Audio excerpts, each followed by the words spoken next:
Welcome to my channel and to another video. आज की video में हम बात करेंगे कि 1 कूलाम एक्चुअली क्या होता है। अगर मुझे बताना हो कि 1 कूलाम को मैं कैसे डिफ़ाइन करूँगी तो आज हम वो बात करेंगे। And in the latter section of video हम बात करेंगे एक नई क्वांटिटी के बारे में which is called as dielectric constant. देखिए, हमें पता है कि जो कूलाम होता है ना, कूलाम क्या है ये जो है ये चार्ज का यूनिट है। एंड कौन से सिस्टम का है? एसआई सिस्टम का है, इंटरनेशनल सिस्टम ऑफ यूनिट्स जो है चार्ज का, दैट इज़ कूलाम। और अगर मुझे डिफ़ाइन करना हो कि व्हाट इज़ 1 कूलाम तो what I will do is, देखिए हमने ना लास्ट वीडियो में हमने ये फॉर्मूला निकाला है कि if we want to find out the force between two charges तो ये हो जाता है 1/4 pi epsilon naught into Q1 Q2 upon r², है ना। अगर हम ये कंसिडर करते हैं the charges are placed in vacuum तो दो चार्जेस के बीच का जो फोर्स होता है it is given by this expression. यहाँ पे ना मैं कुछ अजम्पशंस करने वाली हूँ। लाइक अगर मैं ये बोलूँ कि जो Q1 है वो बराबर है Q2 के, मतलब हम जो दो चार्जेस ले रहे हैं वो आपस में इक्वल हैं and at the same time they are like charges, they are similar charges. मतलब अगर Q1 हमने पॉजिटिव लिया है तो Q2 should also be positive, and अगर हमने Q1 नेगेटिव लिया है तो Q2 भी नेगेटिव हम लेंगे, ठीक है। और ये दोनों मैग्नीट्यूड में भी बराबर हैं, ठीक है, ये हमने अज्यूम कर लिया। And now we are assuming कि ये जो दो चार्जेस हैं जिनका मैग्नीट्यूड और जिनका साइन दोनों ही बराबर है वो 1 मीटर की डिस्टेंस पर रखे हुए हैं, ठीक है। मैंने 1 मीटर क्यों लिया, सेंटीमीटर क्यों नहीं लिया? क्योंकि आई एम वर्किंग कौन से सिस्टम के साथ? एसआई सिस्टम के साथ, और मुझे निकालना क्या है? 1 कूलाम, एसआई यूनिट निकालनी है।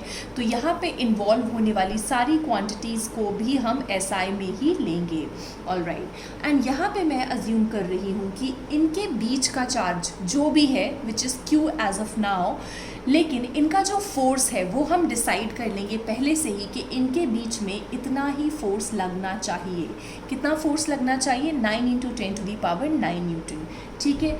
Now we are putting these values, let's say this is equation 1, so we are putting these values in equation 1। तो देखते हैं हमें क्या मिलता है। 9 × 10⁹, ठीक है। 1/4 पाई एप्सिलॉन नॉट की वैल्यू क्या होती है? अगेन 9 × 10⁹। Q1 Q1 की जगह पर हम Q डालेंगे, Q2 की जगह पर भी हम Q डालेंगे, एंड R की जगह पर 1 का स्क्वायर। नाउ लेट्स सी, सब कुछ कैंसिल हो जाएगा एंड फाइनली हमें मिलेगा कि जो Q² है that is equal to 1। That means what? Q की जो वैल्यू है वो आ गई है हमारे पास +-1, एंड ये जो आया है हमारे ++-1 दैट इज़ कूलाम, ठीक है। तो हम बात कर रहे थे 1 कूलाम के बारे में। तो क्या होता है 1 coulomb? 1 coulomb is that amount of charge which when placed in vacuum at a distance of 1 meter from an equal and similar charge it would experience a force of 9 × 10⁹ Newton. मतलब क्या बोला मैंने कि 1 कूलाम का charge वो charge होता है जिसको आप उसके इक्वल और सिमिलर चार्ज के साथ में रखते हो। सेपरेशन कितना होना चाहिए? 1 मीटर का, और उनके बीच में फोर्स लग रहा हो इतना। तो वो जो अमाउंट ऑफ चार्ज होता है that is called as 1 coulomb. And जो फोर्स होती है ना that is force of repulsion. क्यों? क्योंकि मैंने कहा है कि हम लेने वाले हैं इक्वल एंड सिमिलर चार्ज, तो जाहिर सी बात है कि जो फोर्स लगेगी that will be a repulsive force. ये जो फोर्स है दैट इज़ रिपल्सिव फोर्स। समझ में आ रही है बात आपको? आई होप दैट्स क्लियर, ठीक है। Now moving on to the next part of the video which is dielectric constant और रिलेटिव इलेक्ट्रिक परमिटिविटी, ठीक है। एक नई चीज़ जो आज हम देखने वाले हैं। Okay, so today we are going to talk about dielectric constant और रिलेटिव इलेक्ट्रिकल परमिटिविटी।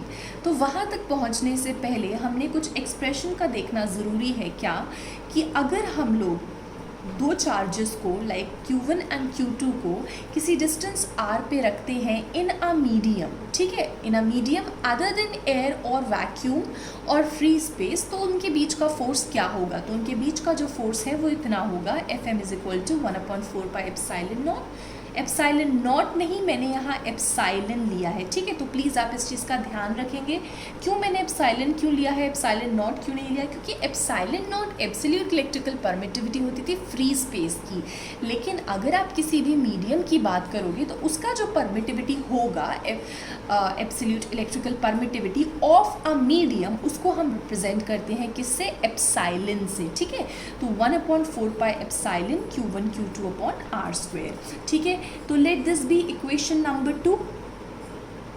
ओके, और अगर मैं बात करती हूँ एयर या वैक्यूम की या फ्री स्पेस की, तो उसमें अगर मैं इन्हीं सेम दो चार्जेस को रखती हूँ एट सेम डिस्टेंस r, तो मुझे कितना फोर्स मिलता है? F0 के बराबर फोर्स मिलता है ना। तो F0 is equal to 1/4 pi epsilon naught Q1 Q2 upon r square. यहाँ पे मैंने वैक्यूम और एयर और स्पेस में एक्सपीरियंस होने वाले फोर्स को मैंने F0 से रिप्रेजेंट किया है, ठीक है। Now I will do one thing, I will divide my equation number 3 by equation number 2. Dividing equation 3 by 2, तो मुझे क्या मिलेगा? F0 upon Fm। देखो आप ज़रा इस पूरे एक्सप्रेशन को LHS को LHS के साथ डिवाइड करो, RHS को RHS के साथ डिवाइड करो, तो देखो 1/4 पाई तो कैंसिल हो जाना है, ये पूरा एक्सप्रेशन कैंसिल हो जाना है। F0, ये एप्सिलॉन नॉट इधर इसके इन्वर्स प्रोपोर्शनल में है, तो I will write epsilon not here and epsilon will reach here, ठीक है। तो अभी जो मेरे पास ये जो एक्सप्रेशन आया है एप्सिलॉन अपॉन एप्सिलॉन नॉट, इसको मिला के मैं एक नई क्वांटिटी बना देती हूँ जिसे हम कहते हैं रिलेटिव इलेक्ट्रिकल परमिटिविटी और dielectric constant, capital K से रिप्रेजेंट किया है, ठीक है। यहाँ वाला जो K होता था इस एक्सप्रेशन में, देखो ये जो चीज़ होती थी K into Q1 Q2 upon r square, जो हमने कूलाम्स लॉ में शुरुआत में किया था, that K is different and this K is different, ठीक है। That was a small K and this is capital K। I hope you will keep it in mind. Okay, now F0 upon Fm बराबर है epsilon upon epsilon not के। Epsilon क्या है? Permittivity of the medium, of any medium, and epsilon not क्या है? Permittivity of free space, ठीक है। ये बराबर है, ये इनका जो रेशियो होता है that is equal to relative electrical permittivity और डाई इलेक्ट्रिक कांस्टेंट। अच्छा, आप एक तरीके से ऐसे भी देख सकते हो कि यहाँ पे हम बेसिकली क्या कर रहे हैं, कोई भी अगर मीडियम है, ठीक है, हम बेसिकली उस मीडियम की परमिटिविटी को जब कंपेयर करते हैं परमिटिविटी ऑफ फ्री स्पेस या वैक्यूम के साथ, तब हमें जो क्वांटिटी मिलती है हम उसे कहते हैं रिलेटिव इलेक्ट्रिकल परमिटिविटी और dielectric constant. And again ये जो चीज़ है रिलेटिव इलेक्ट्रिकल परमिटिविटी और डाई इलेक्ट्रिक कांस्टेंट, इसकी जो वैल्यू होती है it depends upon the medium, है ना। अगर आपके पास एयर है या वैक्यूम है या ग्लास है या वाटर है तो अलग अलग इसकी वैल्यू होगी। जैसे फॉर एग्जांपल के लिए मैं बता देती हूँ, अगर आप डाइलेक्ट्रिक कांस्टेंट निकालते हो किसका? एयर का, तो इट इज़ 1.006 आई गेस, या हाँ, K इज इक्वल टू 1.006। अगर आप वैक्यूम का निकालते हो तो it is 1, so they are very close, right. तो हम एयर और वैक्यूम बोल देते हैं। अच्छा, उसके बाद अगर मैं ग्लास के बारे में बात करती हूँ, if I talk of glass, ये किसका था? ये एयर का था। ये किसका था? वैक्यूम का था। If I talk of glass, तो ग्लास का जो होता है दैट इज़ बिटवीन 3 to 4, क्योंकि अलग अलग तरह के ग्लासेस होते हैं, है ना। उसके बाद अगर मैं वाटर की बात करती हूँ तो वाटर का जो K होता है, डाइलेक्ट्रिक कांस्टेंट होता है, दैट इज़ 81। तो आप देख सकते हो कि इट डिपेंड्स अपॉन मीडियम, इसकी जो वैल्यू है वो मीडियम के ऊपर डिपेंड करती है ना। तो अलग अलग जैसे मीडियम बदलेंगे वैसे वैसे K की वैल्यू बदलेगी। और आप क्या कह सकते हो, अगर आपको डिफाइन करना है रिलेटिव इलेक्ट्रिकल परमिटिविटी को, तो आप ये बोल सकते हो it is defined as the ratio of electrical permittivity of a particular medium to the permittivity of free space. या फिर आप ऐसे भी बोल सकते हो कि relative electrical permittivity conductivity or dielectric constant can be defined as the ratio of force experienced between the two charges placed in vacuum at some distance r to the ratio of force experienced between the same two charges kept at same distance apart in any other medium. समझ में आ रही है बात? I hope that's clear for you now. अगर आपको फिर भी कोई डाउट होता है ना, अगर आपको ये चीज़ समझ नहीं आ रही है, if you are facing any kind of doubt, जो मैंने पढ़ाया है या जो मैंने नहीं भी कवर किया है, कुछ भी अगर इससे रिलेटेड आपको लगता है कि आपको दिक्कत हो रही है, तो you can feel free to email me at the email ID which is given in the description box below. I hope you enjoyed watching it. Thank you for watching. Till then, happy learning.